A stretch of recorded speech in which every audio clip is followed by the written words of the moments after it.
Hey everyone, this is Phil from Warhammer Online, and today we are going to be having a look at MicroArt Studio's Kickstarter, which is Battlefield Terrains Mark II.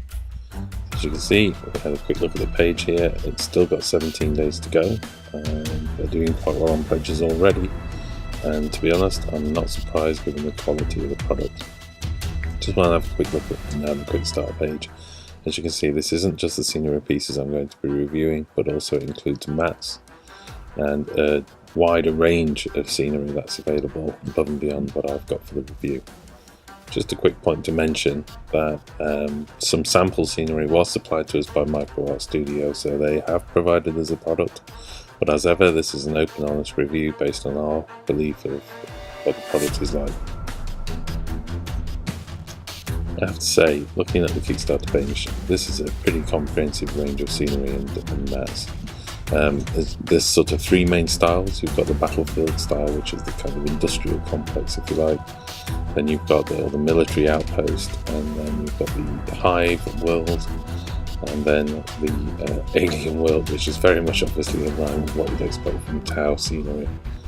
I think the first thing that struck me was the sheer scale of some of this scenery. It's absolutely huge. And here we've placed it alongside some of the genuine Games Workshop scenery. And as you can see, the Tau piece there was, no pun intended, towers over some of the other scenery.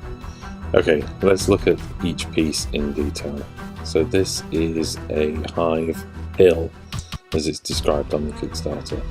And straight away, I'm already in love with this product. It's really hard wearing. I was surprised by that. It's made out of a resin foam, and as you can see, the outer edge is stronger. And I really wanted to try and test this to destruction, so I started hammering down on it with my fingers, and I really was pressing on quite hard there. Okay, so let's have a look at it compared to the scale of a couple of models. Got here two models. First is an AdMech infantry troop. So as you can see, it's well above the height of an infantry, and even my Tyranid Warrior Shrike conversion, I think it's really acting as a decent line of sight blocker. Next up is the Hive processing plant.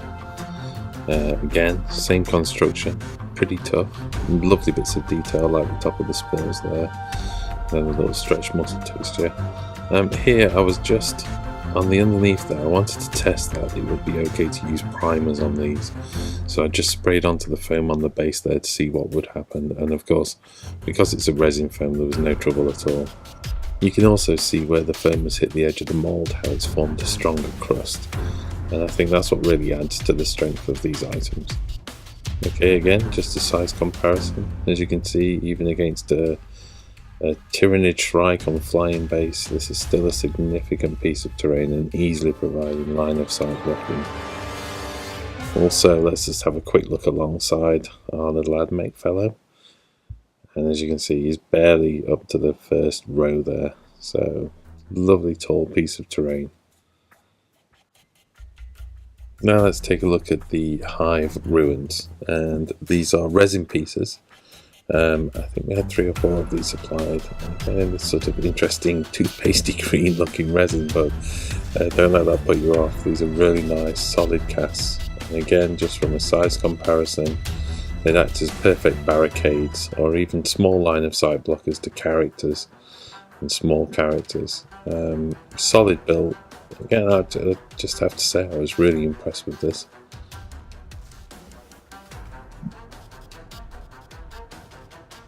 Next up is the TauCeti tower, and this really is a huge piece, and it's interesting it's made from both the foam and the combination of laser cut MDF for finer detail.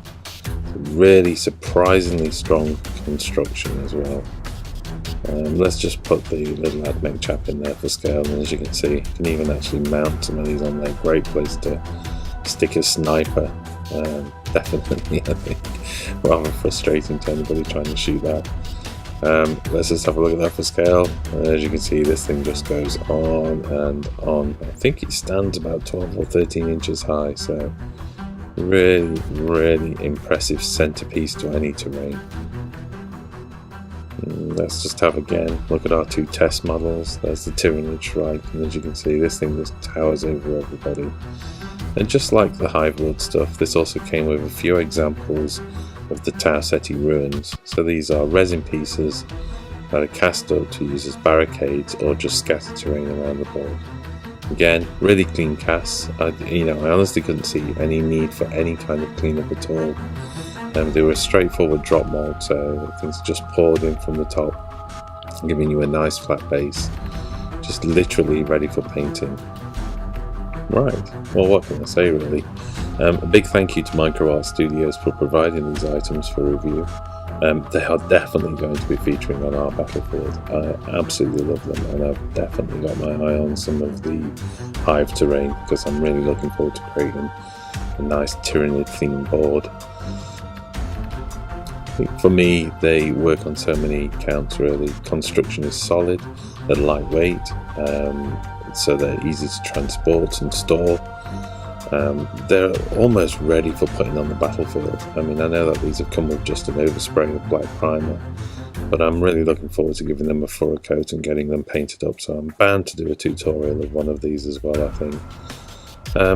Yeah, I just have to say, I absolutely love this stuff, so check out the Kickstarter, go along and support them. They also do a hell of a lot in the community as well, so check out their Facebook page because it's really interesting how they help support clubs as well. So these really are a good bunch of guys doing some great stuff for the gaming community. Well, I hope you liked the video. Don't forget to like and subscribe, share this with your friends, and pop along to wargameronline.com as well to check out more content, painting tutorials, battle reports, and scenery tutorials. Lots more to come in the future, so see you soon. Thanks. Bye.